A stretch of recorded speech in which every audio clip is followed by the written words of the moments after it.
Hello everyone, दृष्टिकोण institute में आप सभी का एक बार फिर से स्वागत है। तो जैसे कि आप सभी जानते हैं, हमने इंडियन पॉलिटी स्टार्ट की हुई है। क्या स्टार्ट की हुई है? Indian polity.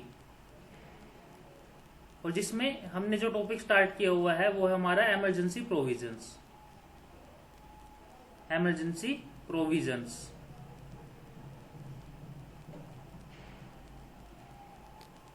तो इमरजेंसी प्रोविजंस नाम से टॉपिक हमने स्टार्ट किया हुआ है, जिसमें हमने कल क्या क्या पढ़ा था। एक तो हमने 1975 तक का जो इंदिरा गांधी गवर्नमेंट ने क्या लगाई थी, जो इमरजेंसी लगाई थी, उसके बारे में हमने पढ़ा था। ठीक है।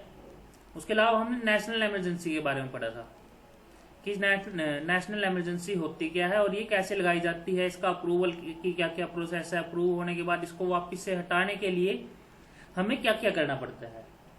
तो अभी तक ये हम पढ़ चुके हैं। आज जो हम पढ़ेंगे इमरजेंसी में वो हमारा प्रेसिडेंट रूल, जिसको हम राष्ट्रपति शासन भी बोलते हैं। और फिर हम पढ़ेंगे फाइनेंशियल इमरजेंसी, जो लास्ट होगी। उसके बाद ये चैप्टर की और जगह खत्म हो जाएगा।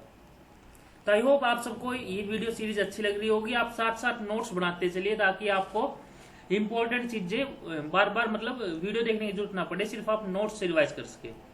तो चलिए स्टार्ट करते हैं। तो सबसे पहले आता है कि स्टेट इमरजेंसी होती क्या है, प्रेसिडेंट रूल होता क्या है, ये लगाया क्यों जाता है। ठीक है। तो मान लेते हैं जो स्टेट की हमारी जो राज्य की सरकार होती है, जब वो हमारे संविधान के हिसाब से ना चले, क्या हो, जब राज्य की सरकार संविधान के हिसाब से ना चले तो उस कंडीशन पर जो केंद्र सरकार है वो क्या करती है, किसी भी राज्य के अंदर प्रेसिडेंट रूल को लागू करवा सकती है प्रेसिडेंट के द्वारा। इसको लागू करने का काम कौन करेगा? प्रेसिडेंट करेंगे। कौन करेगा भाई? प्रेसिडेंट करेंगे। ठीक है। राष्ट्रपति इसको लागू करने का काम करेगा। और होती क्या, एक बार इसकी डेफिनेशन भी पढ़ लेते हैं। State emergency also known as president rule. जब क्या है, हम जो स्टेट इमरजेंसी है उसको हम क्या कहेंगे, राष्ट्रपति शासन भी बोल सकते हैं। Is proclaimed when president is satisfied that a situation has arisen in a state in which government of state can not carry on in accordance with the provisions of the constitution. Hindi में क्या मतलब है, जब राष्ट्रपति संतुष्ट हो जाता है कि किसी राज्य में ऐसी स्थिति उत्पन्न हो गई है जिसमें उस राज्य की सरकार संविधान के प्रावधानों के अनुसार नहीं चलाई जा सकती, तब उस राज्य में राज्य आपातकाल या राष्ट्रपति शासन लगाया जाता है। तो उसके बाद आता है कि इसके लगाने के लिए क्या क्या कंडीशंस होनी चाहिए, उसमें पर क्या क्या आधार होना चाहिए जिसके आधार पर हम ये कह सके कि स्टेट है जो राज्य है वो हमारे संविधान के हिसाब से नहीं चल रहा। तो सबसे पहले बात करेंगे संवैधानिक तंत्र की विफलता। जब राज्य में संवैधानिक तंत्र विफल हो जाए और राज्य सरकार संविधान के अनुसार कार्य करने में असमर्थ हो। पहली कंडीशन तो होगी क्या, संविधान के हिसाब से वो नहीं चल रही। दूसरी कंडीशन है जब कोई चुनाव होते हैं और किसी भी पार्टी को एक बहुमत ना मिले, बहुमत का अभाव होना, और कोई भी पार्टी गठबंधन करके भी सरकार बनाने को तैयार ना हो, तो उस कंडीशन में क्या होता है, राष्ट्रपति शासन को लागू किया जाता है। तीसरा है हमारा कानून व्यवस्था की गंभीर विफलता। यदि किसी राज्य में कानून और व्यवस्था की स्थिति गंभीर रूप से बिगड़ जाए, ठीक है, कानून व्यवस्था की गंभीरता यानी कि किसी राज्य में कानून व्यवस्था ठीक से कार्य ना करे, बहुत ज्यादा विफल हो, तो उस समय पर क्या है, राष्ट्रपति शासन को लगाया जा सकता है। उसके बाद है संवैधानिक प्रावधानों का उल्लंघन। ये सेम हो गया, संवैधानिक तंत्र की विफलता और संवैधानिक प्रावधानों का उल्लंघन एक की बात है। उसके बाद सांप्रदायिक हिंसा या सुरक्षा के लिए खतरा। जब क्या हो, किसी राज्य में सांप्रदायिक हिंसा होने की घटना की संभावना हो कि बहुत बड़े स्तर पर एक क्या हो सकती है, एक सांप्रदायिक की हिंसा हो सकती है, कोई बहुत बड़ी दुर्घटना हो सकती है, उस समय पर क्या है, राष्ट्रपति शासन वहां पर लगाया जा सकता है। तो ये सभी आप इंग्लिश में पढ़ सकते हो। Breakdown of constitutional machinery, loss of majority, law and order break, failure to follow constitutional provision और communal violence and threat to security. तो ये सब क्या है, कारण है, आधार है, जिसके आधार पर हम राष्ट्रपति शासन को लगा सकते हैं। उसके बाद राष्ट्रपति शासन को लगाने के लिए किस आर्टिकल का उपयोग किया जाता है, किस अनुच्छेद का उपयोग किया जाता है, उसको कहते हैं हम आर्टिकल 356 या अनुच्छेद 356 भी इसको हम बोलते हैं। क्या बोलते हैं? आर्टिकल 356 के तहत प्रेसिडेंट क्या करते हैं, किसी भी राज्य के अंदर स्टेट इमरजेंसी या प्रेसिडेंट रूल लगाने का कार्य करते हैं। एक बात और जो आपको पता होनी चाहिए, तो जो राष्ट्रपति शासन के बारे में बताया गया है वो हमें दो आर्टिकल में बताया गया है। एक तो हमारा आर्टिकल 356, क्या है, आर्टिकल 356, और एक और अनुच्छेद है संविधान के अंदर जो है आर्टिकल 365 365 अनुच्छेद। ठीक है, क्या है अनुच्छेद 365। तो सबसे पहले आर्टिकल 356 क्या बोलता है ये देखते हैं। ठीक है, इसके आप नोट्स बना लेना साथ साथ की, 356 क्या बोलता है और 365 क्या बोलेगा।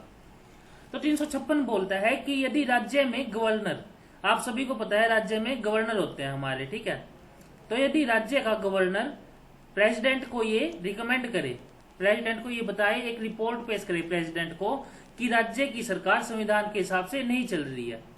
क्या है, गवर्नर प्रेसिडेंट को ये रिपोर्ट पेश करे कि राज्य की जो सरकार है वो संविधान के हिसाब से नहीं चल रही है, तो उस कंडीशन में जो प्रेसिडेंट है वो क्या कर सकते हैं, राष्ट्रपति शासन को लागू कर सकते हैं। या फिर गवर्नर अपनी रिपोर्ट में ये कहे कि जो राज्य में चुनाव हुए थे उसके बाद जो सरकार है वो बहुमत में नहीं है और कोई भी पार्टी उस समय पर गठबंधन करके सरकार नहीं बनाना चाहती, तो उस समय पर भी क्या हो सकता है, जो हमारे प्रेसिडेंट है वो प्रेसिडेंट रूल लगा सकते हैं, राष्ट्रपति शासन की घोषणा कर सकते हैं। फिर आता है हमारा अनुच्छेद 365। अनुच्छेद 365 के बारे में जानते हैं, इसको थोड़ा नीचे कर लेते हैं एक बार। तो आर्टिकल 365 क्या बोलता है, अनुच्छेद 365 क्या बोलता है। अनुच्छेद 365 कहता है कि देखो, केंद्र सरकार के पास एक शक्ति होती है, वो ये है कि वो राज्यों को निर्देश दे सकती है कि कुछ मामलों में क्या है, केंद्र सरकार राज्यों को निर्देश दे सकती है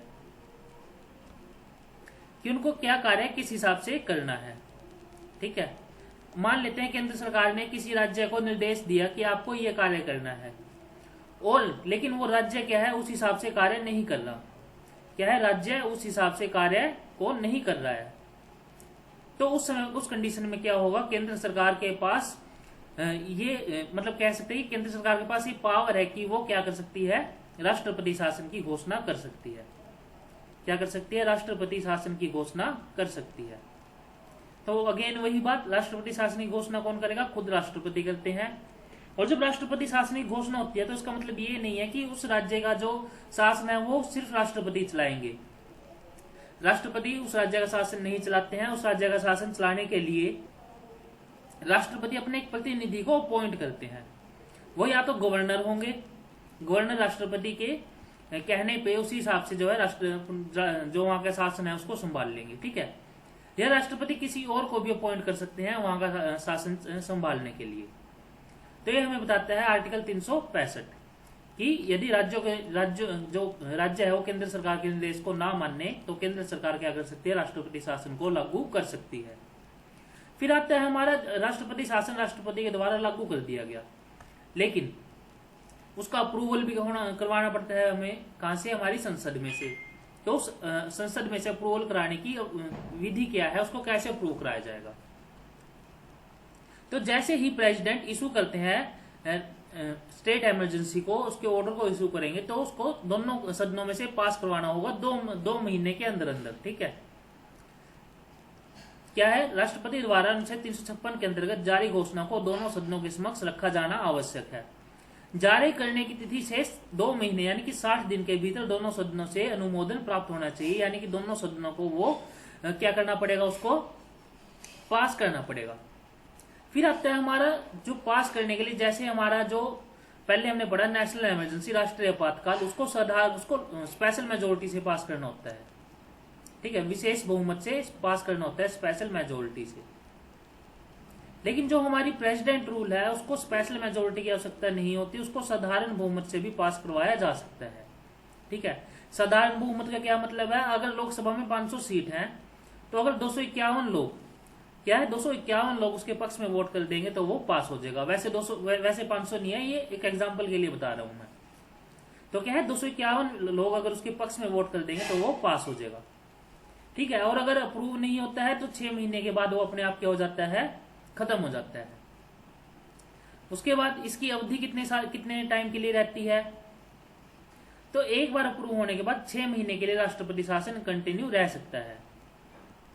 ठीक है, तो जैसे एक बार अप्रूव हुआ तो एक बार अप्रूव होने के बाद एक बारी में 6 महीने तक रहेगा। अगर वापस से आगे एक्सटेंड करना है तो हमें क्या करना पड़ेगा, 6 महीने बाद फिर से सेम प्रोसेस को फॉलो करना पड़ेगा, दोनों सदनों से उसको अप्रूव करवाना होगा। ठीक है, उसके बाद एक बार अप्रूव होने के बाद इसको 3 साल तक के लिए बढ़ाया जा सकता है। मतलब हम बार बार अप्रूव करवाना पड़ेगा हर 6 महीने में, और 3 साल तक हम ऐसा कर सकते हैं। 3 साल के बाद उसको इलेक्शन करवाने ही होंगे। उसके बाद राष्ट्रपति शासन का अप्रूवल हो गया, उसकी अवधि भी पता चल गई। अब अगर उसे हटाना है तो क्या करेंगे, तो वो सिर्फ प्रेसिडेंट ही हटा सकते हैं। जैसे राष्ट्रीय आपातकाल को संसद हटा सकती थी, ऐसा इसमें कोई धारणा नहीं है, सिर्फ प्रेसिडेंट ही उसको रिमूव कर सकते हैं।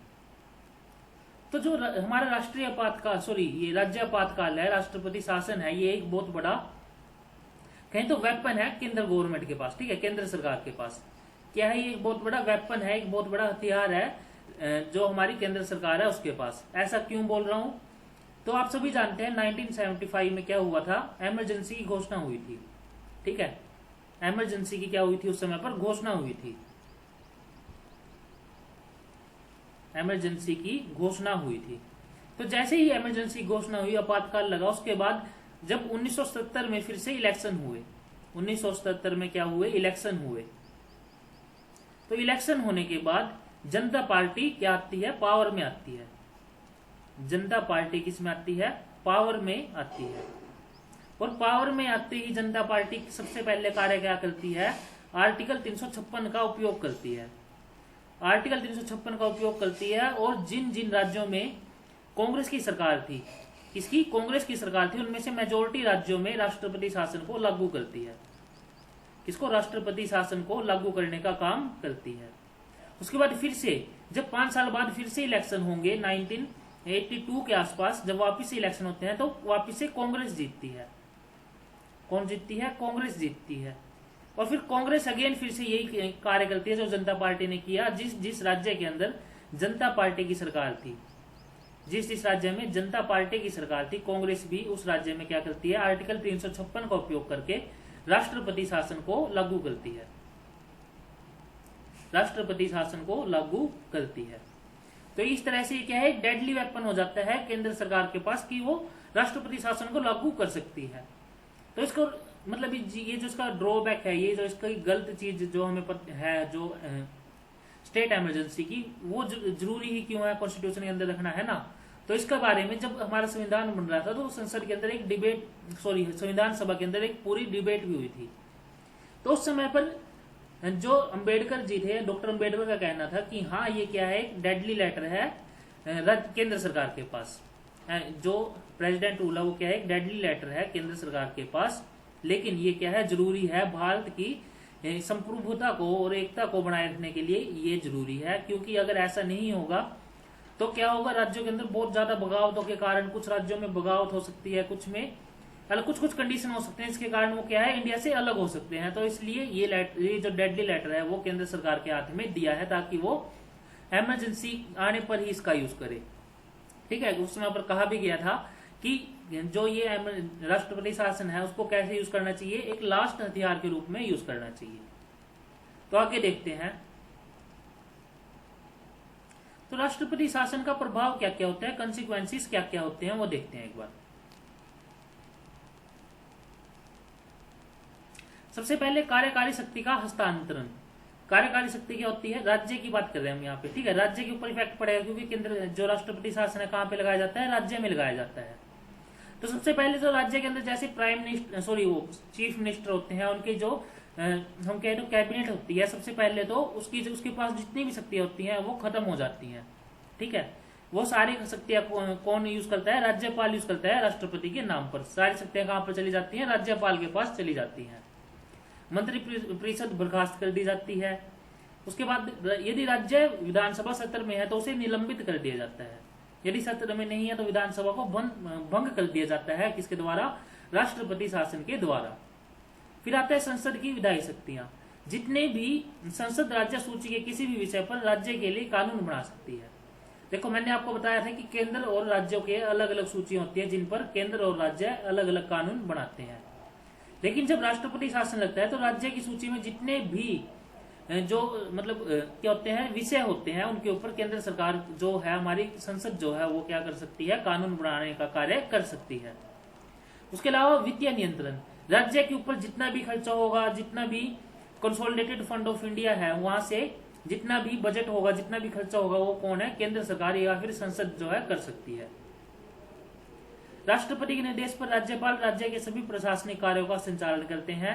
यह एक अस्थायी व्यवस्था है जिसका उद्देश्य राज्य में संवैधानिक व्यवस्था को पुनः बहाल करना है। ठीक है, यानी कि जब नॉर्मल सिचुएशन आ जाती है तो इसको हटा देना चाहिए, कहने का मतलब ये है। इंग्लिश में देखो तो transfer of executive power, executive की पावर किसके पास चली जाती है, जो गवर्नर होता है उसके पास। Council of minister is dismissed, इसको डिसमिस कर दिया जाता है। स्टेट लेजिस्लेचर के ऊपर क्या इफेक्ट पड़ेगा, इसको डिसॉल्व कर दिया जाता है, यानी कि राज्य विधानमंडल को डिसॉल्व कर दिया जाता है। Parliament assume legislative power, financial control आ जाता है, उसके अलावा एडमिनिस्ट्रेटिव कंट्रोल आ जाता है और टेम्पररी मेजर है की तरह ये काम करता है।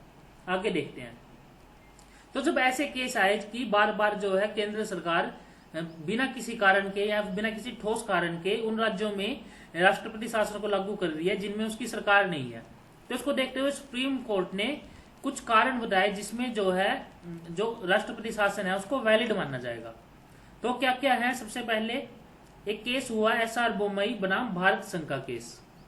तो ये सारे केस हुए हैं जिसके अंदर सुप्रीम कोर्ट ने अपनी अलग अलग व्याख्या दी है कि कब हम राष्ट्रपति शासन को लगा सकते हैं और कब नहीं लगा सकते, किस कंडीशन में उसको वैलिड माना जाएगा, किस में नहीं। सबसे पहले अनुच्छेद 356 के तहत राष्ट्रपति की संतुष्टि न्यायिक समीक्षा के अधीन है, यानी कि जुडिशरी जो है हाई कोर्ट और सुप्रीम कोर्ट ये जांच कर सकते हैं कि वो सही तरह से लगाया गया है या नहीं लगाया गया। अगर सही तरह से नहीं लगाया गया है तो सुप्रीम कोर्ट उसको रद्द कर सकती है, उस आदेश को, राष्ट्रपति के आदेश को रद्द कर सकती है और वहां की विधानमंडल को वापिस से क्या कर सकती है, रिवाइव करने का कार्य कर सकती है, वापिस से उसको कार्य करने के लिए वापिस से स्टार्ट कर सकती है। ठीक है, अच्छा उसके बाद कोई सरकार बहुमत में है या नहीं ये कहां पर डिसाइड किया जाएगा, कहां पर होगा, फ्लोर टेस्ट कहां पर होगा, सदन में होगा। सदन का मतलब है जो वहां का विधानमंडल होगा। यदि राष्ट्रपति शासन असंवैधानिक पाया जाता है तो उसे रद्द किया जा सकता है और बर्खास्त सरकार को पुनः बहाल किया जा सकता है। सेम टू सेम इंग्लिश में कह सकते हो कि ये जुडिशियल रिव्यू कर सकते हैं। उसके अलावा प्रेसिडेंट रूल को पॉलिटिकल रीजंस के कारण नहीं लगाया जाना चाहिए। फ्लोर टेस्ट कहां पर होगा, जो वहां का विधानमंडल होगा वहीं पे होगा। ठीक है, यानी कि असेंबली में ही होगा। तो ये सभी चीजें। उसके बाद रामेश्वर प्रसाद का केस है जो 2006 में हुआ था। इसमें बोला गया है कि संसद का फैसला आने से पहले विधानसभा को भंग नहीं करना चाहिए, केवल उसको निलंबित किया जा सकता है, सस्पेंड किया जा सकता है। उसके बाद नबाम रेबिया नाम डिप्टी स्पीकर अरुणाचल प्रदेश। बहुमत खो चुकी मंत्रिपरिषद की सलाह पर राज्यपाल कार्य नहीं कर सकता, राज्यपाल को निष्पक्ष, वस्तुनिष्ठ और संवैधानिक तरीके से कार्य करना चाहिए। तो ये सभी क्या है केस, आप इनको एक बार पढ़ सकते हो, रीड कर लेना। जो मतलब एक बार पढ़ना जरूरी है, बहुत ज्यादा इंपॉर्टेंट, एग्जाम के पर्सपेक्टिव से नहीं है लेकिन आपको पता होना चाहिए। ग्रुप डी में इसमें से कुछ क्वेश्चन नहीं आएगा, किसमें से, सिर्फ इसमें, इन क्वेश्चंस में से। ठीक है, इतना ज्यादा ये इंपॉर्टेंट नहीं है, तो आप सिर्फ एक बार पढ़ लीजिएगा इसको। आगे देखते हैं। तो बात करते हैं हरियाणा में राष्ट्रपति शासन कब कब और किस किस मौके पे लगाया गया है। ठीक है, सबसे पहले आता है 3 बार लगाया गया है, जब 3 ऐसी मतलब कंडीशन आई जब हरियाणा के अंदर राष्ट्रपति शासन को लागू करना पड़ा। पहला है 1 नवंबर 1966 से 12 मार्च 1967 तक, कुल 132 दिन ये राष्ट्रपति शासन रहा था। इसका कारण क्या था, बहुमत का न होना। संयुक्त विधायक दल की सरकार में घटक दलों के बीच मतभेद के कारण बहुमत खो बैठी थी, जिसके कारण राष्ट्रपति शासन लागू करना पड़ा। फिर आता है 1977 में, जब 1 दिन की सरकार बनी थी, जनता पार्टी सरकार सदन में बहुमत साबित करने से पहले ही इस्तीफा दे दिया। दोस्तों यहाँ पे आप थोड़ा सा ठीक कर लेना इसको। ठीक है, 132 की जगह यहाँ पे 183 दिन तक के लिए लगा था ये। ठीक है, कितने दिनों के लिए, 183 दिनों के लिए लगाया गया था। और दूसरी बार जब लगाया गया था तो ये यहाँ पे गलत है, 1970 में लगाया गया था। और कितने दिनों के लिए लगाया गया था, 52 दिनों के लिए। कितने दिनों के लिए, 52 दिनों के लिए ये लगाया गया था। और तीसरी बार 108 दिनों के लिए लगाया गया था। 1991 में कुल कितने दिनों के लिए लगाया गया था, 108 दिनों के लिए लगाया गया था। तो 3 ऐसे समय आए जब हरियाणा के अंदर राष्ट्रपति शासन की घोषणा करनी पड़ी। एक था हमारा 1967 को, एक 1977 और एक 1991। 3 बार हरियाणा में राष्ट्रपति शासन लगा है। पहला 183 दिनों के लिए रहा था, दूसरा 52 दिनों के लिए और तीसरा 108 दिनों के लिए राष्ट्रपति शासन उस समय पर रहा था हरियाणा के अंदर। तो तीनों बार जिनमें से 2 बार क्या था, एक बार तो बहुमत नहीं थी, एक बार क्या था खुद इस्तीफा दे दिया गया था और तीसरा क्या था राजनीतिक अस्थिरता के कारण ये लगाया गया था। तो दोस्तों जब से हमारा देश आजाद हुआ है तब से लगभग हर स्टेट में क्या है, लगभग हर स्टेट में कभी ना कभी एक या एक से ज्यादा बार क्या है, राष्ट्रपति शासन लगाया जा चुका है। राष्ट्रपति शासन क्या है, लगाया जा चुका है जब से हमारा क्या है, इंडिया आजाद हुआ है। After Indian independence in almost all states president rule is applied on once और ट्वाइस। ओके, तो ये था हमारा राष्ट्रपति शासन अंडर आर्टिकल 356 के तहत राष्ट्रपति शासन। तो ये आपको याद करना है, आपको अच्छे से सारे नोट्स बना के रखने हैं आपने, ठीक है। आगे देखते हैं, लास्ट हमारा है फाइनेंशियल इमरजेंसी। तो बात करते हैं फाइनेंशियल इमरजेंसी की, वित्तीय आपातकाल की। तो किस अनुच्छेद के तहत लगाया जाता है, अनुच्छेद 360 के तहत इसको लगाया जाता है। भारतीय संविधान का अनुच्छेद 360 हमें वित्तीय आपातकाल के बारे में बताने का कार्य करता है। सबसे पहली बात, ग्राउंड ऑफ डिक्लेरेशन क्या है, यानी कि घोषणा के आधार क्या क्या है।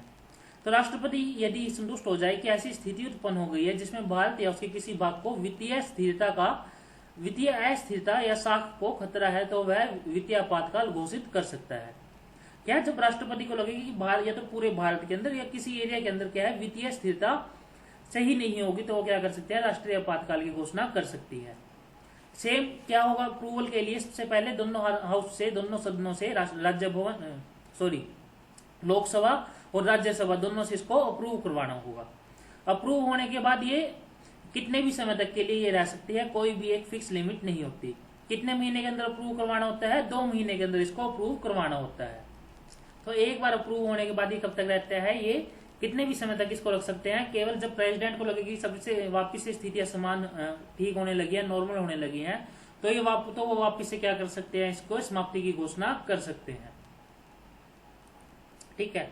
तो इसके प्रभाव जान लेते हैं क्या क्या होता है जब जो फाइनेंशियल इमरजेंसी है उसकी घोषणा की जाती है, वित्तीय आपातकाल की घोषणा की जाती है। राष्ट्रपति की घोषणा को संसद के दोनों सदनों द्वारा अनुमोदित किया जाना चाहिए, 2 महीने के अंदर होना चाहिए। और इसके अंदर क्या हो सकता है, वित्तीय आपातकाल के दौरान राष्ट्रपति राज्यों को वित्तीय मामलों के संबंध में निर्देश दे सकते हैं।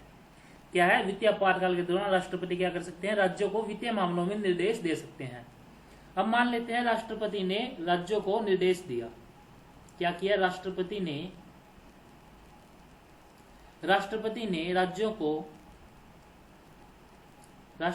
राज्यों को वित्तीय मामलों के बारे में, वित्तीय मामलों में क्या दिया, निर्देश दिया। यानी कि फाइनेंशियल जो मामले हैं उनके ऊपर कोई निर्देश दिए, कोई डायरेक्शन जारी की,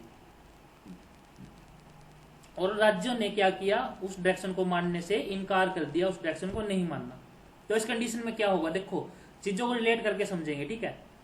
राष्ट्रपति ने राज्यों को निर्देश दिए कि आपको जो अपना खर्चा है वो इस हिसाब से करना है, वित्तीय जो है मतलब जो वित्तीय स्पेंड है उसको किस हिसाब से करना है, कोई भी निर्देश दे दिया, ठीक है। और राज्य ने वो नहीं माना, तो अब क्या होगा, वहां के जो गवर्नर होंगे, जो राज्यपाल होंगे, क्या होंगे, राज्यपाल होंगे, वो क्या करेंगे, रिपोर्ट बनाएंगे। क्या करेंगे, अपनी रिपोर्ट बनाएंगे, ठीक है भाई। क्या किया, रिपोर्ट बनाई, अपनी रिपोर्ट बनाई और उसको भेज दिया राष्ट्रपति के पास। क्या भेज दिया, राष्ट्रपति के पास भेज दिया। और राष्ट्रपति को बोला कि सर जो ये राज्य है ये क्या है, कॉन्स्टिट्यूशन के हिसाब से नहीं चल रहा है, ये आपकी बात मानने से इनकार कर रहा है, तो आप अनुच्छेद 356 का उपयोग करिए। और ये ऐसा समय आ चुका है कि जब इस राज्य के अंदर राष्ट्रपति शासन लगाना बिल्कुल न्याय संगत होगा, बिल्कुल ठीक होगा। तो राज्यपाल ने अपनी रिपोर्ट दी, राष्ट्रपति को बताया कि ये राज्य सही से कार्य नहीं कर रहा है, उनके निर्देशों का पालन नहीं कर रहा है, इसलिए क्या है, एक तरह से कॉन्स्टिट्यूशन का भी उल्लंघन माना जाएगा। तो क्या होगा, आर्टिकल 356 का उपयोग होगा। राष्ट्रपति वहां पर क्या कर देगा, राष्ट्रपति शासन की घोषणा कर देगा। सारी पावर कहां पे आ जाएगी, राज्यपाल के पास आ जाएगी उसके बाद। तो ये सब चीजें हैं। और मान लेते हैं कई बार अगर कोई पॉलिटिकल पार्टी मान लेते हैं केंद्र सरकार में है और राज्य में उसकी सरकार नहीं है और वहां पर वो राष्ट्रपति शासन की घोषणा करे, तो जो राज्य सरकार है वो क्या कर सकती है, वहां के हाई कोर्ट में या सुप्रीम कोर्ट में जाके इसके खिलाफ क्या कर सकती है, केस कर सकती है कि जो राष्ट्रपति शासन लगाया गया है वह ठीक नहीं है। और अगर हाई कोर्ट ये पाता है या सुप्रीम कोर्ट ये पाता है कि जो राष्ट्रपति शासन लगाया गया है वो राजनीतिक कारणों से लगाया गया है, कोई ठोस वजह नहीं है, तो वो क्या कर सकते हैं, राष्ट्रपति शासन को खत्म कर सकते हैं और वापिस से सरकार को बहाल कर सकते हैं जो निलंबित की गई थी। तो उसके साथ हमारा जो इमरजेंसी प्रोविजंस है उसका चैप्टर कंप्लीट खत्म होता है। आपको इसके जो मॉक टेस्ट मिलेंगे वो हमारी ऐप दृष्टिकोण में मिल जाएंगे। फ्री मॉक टेस्ट में जाके आप इसके टेस्ट को दे सकते हो, ठीक है। फ्री मॉक टेस्ट में जाके आप इसके टेस्ट को दे सकते हो। कहां पे जाना है आपको? फ्री मॉक टेस्ट में जाना है। सबसे पहले दृष्टिकोण ऐप डाउनलोड कर लो और वहां पे आपको मिलेगा फ्री टेस्ट। फ्री टेस्ट नाम से आपको एक कॉलम मिलेगा, या फिर फ्री टेस्ट भी नहीं, आप सिर्फ ये देखना टेस्ट सीरीज नाम से लिखा होगा, ठीक है। आप सिर्फ टेस्ट सीरीज में जाओ, टेस्ट सीरीज में जाओ, वहां पर आपको मिलेगा इंडियन पॉलिटी के नाम से कॉलम। इंडियन पॉलिटी के नाम से आपको वहां पे कॉलम मिलेगा और वहां पर जाकर आप क्या कर सकते हो, इस टेस्ट को दे सकते हो और अपनी जो आज की तैयारी है उसको देख सकते हो कि आपका जो इमरजेंसी वाला टॉपिक है, इमरजेंसी वाला चैप्टर है, वो अच्छे से हुआ है या नहीं है। बहुत इंपॉर्टेंट टॉपिक है इमरजेंसी वाला, बहुत एग्जाम में बार बार पूछा जाता है। फेवरेट टॉपिक्स में से एक है भारतीय राज्य व्यवस्था का, जिसमें बार बार इमरजेंसी के बारे में क्वेश्चंस आते रहे हैं और आगे भी आएंगे। तो इसको अच्छे से प्रिपेयर करना, अच्छे से नोट्स बनाना है इसके, ठीक है। मिलते हैं नेक्स्ट वीडियो में।